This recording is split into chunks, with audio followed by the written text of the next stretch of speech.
5 फरवरी 2025 बाबा के महावाक्य हैं। मीठे बच्चे, इस शरीर रूपी कपड़े को यहाँ ही छोड़ना है, इसलिए ममत्व मिटा दो। कोई भी मित्र संबंधी याद ना आए। प्रश्न है, जिन बच्चों में योग बल है उनकी निशानी क्या होगी?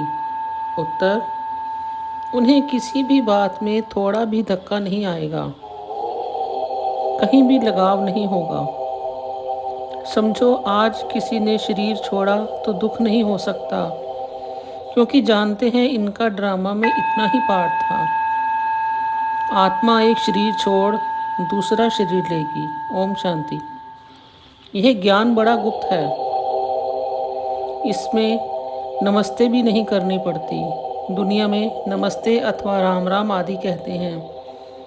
यहाँ ये सब बातें चल नहीं सकती, क्योंकि यह एक फैमिली है। फैमिली में एक दो को नमस्ते व गुड मॉर्निंग करें इतना शोभता नहीं है। घर में तो खान पान खाया, ऑफिस में गया, फिर आया, यह चलता रहता है। नमस्ते करने की दरकार नहीं रहती। गुड मॉर्निंग का फैशन भी यूरोपियन से निकला है, नहीं तो आगे कुछ चलता नहीं था। कोई सत्संग में आपस में मिलते हैं तो नमस्ते करते हैं, पाँव पड़ते हैं। यह पाँव आदि पढ़ना नम्रता के लिए सिखलाते हैं। यहाँ तो तुम बच्चों को देही अभिमानी बनना है। आत्मा को क्या करेगी? फिर भी कहना तो होता ही है। जैसे बाबा को कहेंगे, बाबा नमस्ते। अब बाप भी कहते हैं, मैं साधारण ब्रह्मा तन द्वारा तुमको पढ़ाता हूँ, इन द्वारा स्थापना कराता हूँ। कैसे?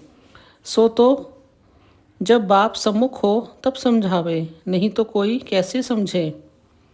यह बाप सम्मुख बैठ समझाते हैं तो बच्चे समझते हैं। दोनों को नमस्ते करनी पड़े। बाप दादा नमस्ते। बाहर वाले अगर यह सुने तो मूंझेंगे कि यह क्या कहते हैं बाप दादा। डबल नाम भी बहुत मनुष्यों के होते हैं ना, जैसे में लक्ष्मी नारायण या राधे कृष्णा, ये भी तो नाम हैं। यह तो जैसे स्त्री पुरुष इकट्ठे हो गए। अब यह तो है बाप दादा। इन बातों को तुम बच्चे ही समझ सकते हो। जरूर बाप बड़ा ठहरा। वह नाम भल डबल है, परंतु है तो एक ना, फिर दोनों नाम क्यों रख दिए हैं? अभी तुम बच्चे जानते हो यह रॉन्ग नाम है। बाबा को और तो कोई पहचान ना सके। तुम कहेंगे नमस्ते बाप दादा, बाप फिर कहेंगे नमस्ते जिस्मानी रूहानी बच्चे। परंतु इतना लंबा शोभता नहीं है। अक्षर तो राइट है। तुम अभी जिस्मानी बच्चे भी तो रूहानी भी हो। शिव बाबा सभी आत्माओं का बाप है और प्रजापिता भी जरूर है। प्रजापिता ब्रह्मा की संतान भाई बहन हैं। प्रवृत्ति मार्ग हो जाता है। तुम तो सब ब्रह्मा कुमार कुमारियाँ। ब्रह्म कुमार कुमारियाँ होने से प्रजापिता भी सिद्ध हो जाता है। इसमें अंधश्रद्धा की कोई बात नहीं। बोलो, ब्रह्म कुमार ब्रह्म कुमारियों को बाप से वर्षा मिलता है, ब्रह्मा से नहीं मिलता। ब्रह्मा भी शिव बाबा का बच्चा है। सूक्ष्म वतनवासी ब्रह्मा, विष्णु शंकर यह रचना इन्हीं का रचयिता है शिव। शिव के लिए तो कोई कह ना सके कि इनका क्रिएटर कौन है। शिव का क्रिएटर कोई होता नहीं। ब्रह्मा विष्णु शंकर यह रचना, इन्हों के ऊपर है शिव, सब आत्माओं का बाप। अब क्रिएटर है तो फिर प्रश्न उठता है, कब क्रिएट किया? नहीं, यह तो अनादि है। इतनी आत्माओं को कब क्रिएट किया, यह प्रश्न नहीं उठ सकता। यह अनादि ड्रामा चला आता है, बेअंत है, इसका कभी अंत नहीं होता। यह बातें तुम बच्चों में भी नंबरवार समझाते हैं। यह है बहुत सहज। एक बाप के सिवाय और किसी से लगाव ना हो। कोई भी मरे व जीवे। गायन भी है, अम्मा मरे तो भी हलवा खाना। समझो कोई भी मर जाता है, फिक्र की बात नहीं होती, क्योंकि यह ड्रामा अनादि बना हुआ है। ड्रामा अनुसार इनको उस समय जाना ही था, इसमें कर ही क्या सकते हैं। जरा भी दुखी होने की बात नहीं, यह योग बल की अवस्था। लॉ कहता है जरा भी धक्का नहीं आना चाहिए। सब एक्टर्स हैं ना, अपना अपना पार्ट बजाते रहते हैं। बच्चों को ज्ञान मिला हुआ है, बाप से कहते हैं हे परम पिता परमात्मा, आकर हमको ले जाओ। इतने सब शरीरों का विनाश कराए, सब आत्माओं को साथ में ले जाना, यह तो बहुत भारी काम हुआ। जहाँ कोई एक मरता है तो 12 मास रोते रहते हैं। इतनी सारी ढेर आत्माओं को ले जाएंगे, सबके शरीर यहाँ छूट जाएंगे। बच्चे जानते हैं महाभारत लड़ाई लगती है तो मच्छरों सदृश्य जाते रहते हैं। नेचुरल कैलेमिटीज़ भी आने की हैं, यह सारी दुनिया बदलती है। अभी देखो इंग्लैंड रशिया आदि कितने बड़े बड़े हैं। सतयुग में यह सब थे क्या? दुनिया में यह भी किसकी बुद्धि में नहीं आता कि हमारे राज्य में यह कोई भी थे नहीं। एक ही धर्म एक ही राज्य था। तुम्हारे में भी नंबरवार हैं जिनकी बुद्धि में अच्छी रीति बैठता है। अगर धारणा हो तो वह नशा सदैव चढ़ा रहे। नशा कोई को बहुत मुश्किल चढ़ा रहता है। मित्र संबंधी आदि सब तरफ से याद निकालकर एक बेहद की खुशी में ठहर जाएं, बड़ी कमाल है। हाँ, यह भी अंत में होगा, पिछाड़ी में ही कर्मातीत अवस्था को पा लेते हैं। शरीर से भी भान टूट जाता है।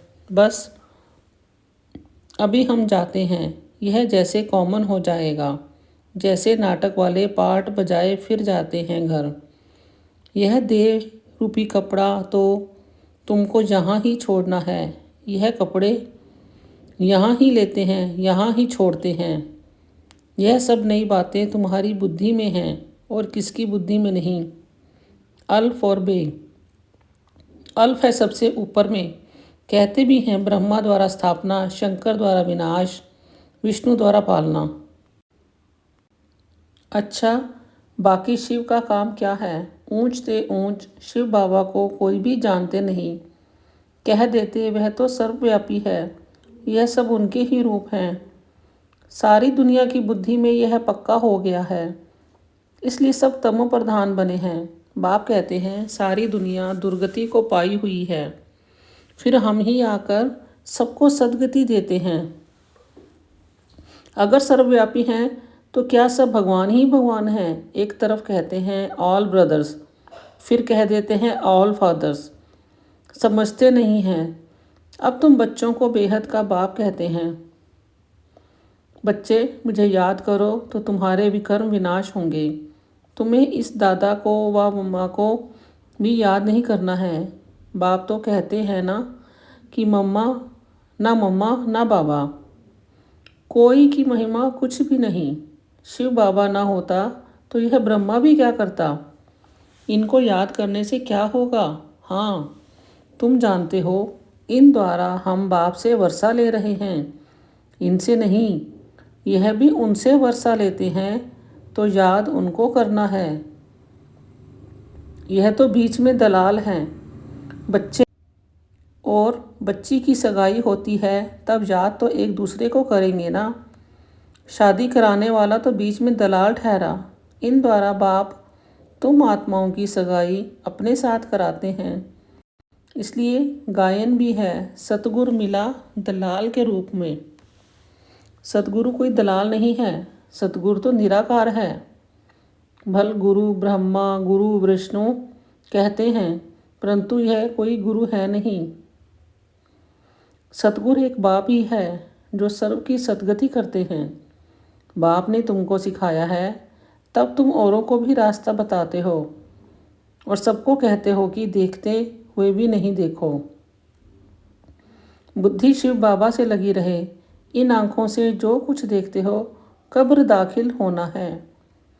याद एक बाप को करना है, ना कि इनको। बुद्धि कहती है इनसे थोड़े ही वर्षा मिलेगा। वर्षा तो बाप से मिलना है, जाना भी बाप के पास है। स्टूडेंट तो थोड़े ही याद करेंगे। स्टूडेंट तो टीचर को याद करेंगे ना। स्कूल में जो तीखे बच्चे होते हैं वह फिर औरों को भी उठाने की कोशिश करते हैं। बाप भी कहते हैं एक दो को ऊंचा उठाने की कोशिश करो, परंतु तकदीर में नहीं है तो पुरुषार्थ भी नहीं करते हैं, थोड़े में ही राजी हो जाते हैं। समझाना चाहिए, प्रदर्शनी में बहुत आते हैं, बहुतों को समझाने से उन्नति भी बहुत होती है। निमंत्रण देकर मंगाते हैं तो बड़े बड़े समझदार आदमी होते हैं, बिगर निमंत्रण से तो कई प्रकार के लोग आ जाते हैं, क्या क्या उल्टा सुल्टा बकते रहते हैं। रॉयल मनुष्यों की चाल चलन भी रॉयल होती है। रॉयल आदमी रॉयल्टी से अंदर घुसेंगे, चलन में भी बहुत फ़र्क रहता है। उनमें चलने की बोलने की कोई फजीलत नहीं रहती। मेले में तो सभी प्रकार के आ जाते हैं, किसको मना नहीं की जाती है। इसलिए कहीं भी प्रदर्शनी में निमंत्रण कार्ड पर मंगाएंगे तो रॉयल अच्छे अच्छे लोग आएंगे, फिर वह औरों को भी जाकर सुनाएंगे। कभी फीमेल्स का प्रोग्राम रखो तो सिर्फ फीमेल्स ही आकर देखें, क्योंकि कहाँ कहाँ फीमेल्स बहुत पर्दे नशीन होती हैं, तो सिर्फ फीमेल्स का ही प्रोग्राम हो, मेल कोई भी ना आए। बाबा ने समझाया है, पहले पहले तुमको यह समझना है कि शिव बाबा निराकार है। शिव बाबा और प्रजापिता ब्रह्मा दोनों बाबा हुए, दोनों एक रस तो हो ना सके। जो दोनों बाबाओं से वर्षा मिले, वर्षा दादे का या बाप का मिलेगा। दादे की मिल्कियत पर हक लगता है।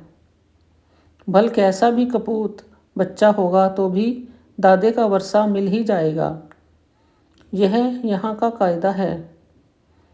समझते भी हैं इनको पैसा मिलने से 1 वर्ष के अंदर उड़ा देंगे, लेकिन गवर्नमेंट के लॉ ऐसे हैं जो देना पड़ता है। गवर्नमेंट कुछ कर नहीं सकती है। बाबा तो अनुभवी हैं। एक राजा का बच्चा था, 1 करोड़ रुपया 12 मास में ख़त्म कर दिया। ऐसे भी होते हैं। शिव बाबा तो नहीं कहेंगे कि हमने देखा है, यह दादा कहते हैं हमने बहुत ऐसे मिसाल देखे हैं। यह दुनिया तो बड़ी गंदी है। यह है ही पुरानी दुनिया, पुराना घर। पुराने घर को हमेशा तोड़ना होता है। इन लक्ष्मी नारायण के राजाई घर देखो कैसे फर्स्ट क्लास हैं। अभी तुम बाप द्वारा समझ रहे हो और तुम भी नरसिंह नारायण बनते हो। यह ही सत्य है नारायण की कथा। यह भी तुम बच्चे ही समझते हो। तुम्हारे में भी पूरे फॉलोअर्स अभी बने नहीं। इसमें रॉयल्टी बड़ी अच्छी चाहिए। तुम उन्नति को दिन प्रतिदिन पाते रहते हो, फॉलोअर्स बनते जाते हो। तुम बच्चे प्यार से कहते हो बाप दादा। यह भी तुम्हारी नई भाषा है जो मनुष्यों की समझ में नहीं आ सकती। समझो, बाबा कहाँ भी जाएं तो बच्चे कहेंगे बाप दादा नमस्ते। बाप रिस्पॉन्ड देंगे रूहानी जिस्मानी बच्चों को नमस्ते। ऐसे कहना पड़े ना, कोई सुनेंगे तो कहेंगे यह तो कोई नई बात है। बाप दादा इकट्ठे कैसे कहते हैं? बाप और दादा दोनों एक कभी होते हैं क्या? नाम भी दोनों के अलग हैं, शिव बाबा ब्रह्मा दादा। तुम इन दोनों के बच्चे हो। तुम जानते हो इनके अंदर शिव बाबा बैठा है। हम बाप दादा के बच्चे हैं। यह भी बुद्धि में याद रहे तो खुशी का पारा चढ़ा रहे, और ड्रामा पर भी पक्का रहना है। समझो कोई ने शरीर छोड़ा, जाकर दूसरा पार्ट बजाएंगे। हर एक आत्मा को अविनाशी पार्ट मिला हुआ है। इसमें कुछ भी ख्याल होने की दरकार नहीं। उनको दूसरा पार्ट बजाए जाना है। वापस तो बुला नहीं सकते, ड्रामा है ना। इसमें रोने की कोई बात नहीं। ऐसी अवस्था वाले ही निर्मोही राजा जाकर बनते हैं। सतयुग में सब निर्मोही होते हैं। यहाँ कोई मरता है तो कितना रोते हैं। बाप को पा लिया तो फिर रोने की दरकार ही नहीं। बाबा कितना अच्छा रास्ता बताते हैं। कन्याओं के लिए तो बहुत अच्छा है। बाप फालतू पैसे खर्च करे और तुम जाकर नरक में पड़ो। इससे तो बोलो हम इन पैसों से रूहानी यूनिवर्सिटी कम हॉस्पिटल खोलेंगे, बहुतों का कल्याण करेंगे, तो तुम्हारा भी पुण्य हमारा भी पुण्य हो जाएगा। बच्चे खुद भी उत्साह में रहने वाले हों कि हम भारत को स्वर्ग बनाने के लिए तन मन धन सब खर्च करेंगे। इतना नशा रहना चाहिए। देना हो तो दो, ना देना हो तो ना दो। तुम अपना कल्याण और बहुतों का कल्याण करना नहीं चाहते हो। इतनी मस्ती होनी चाहिए। खास कुमारियों को तो बहुत खड़ा होना चाहिए।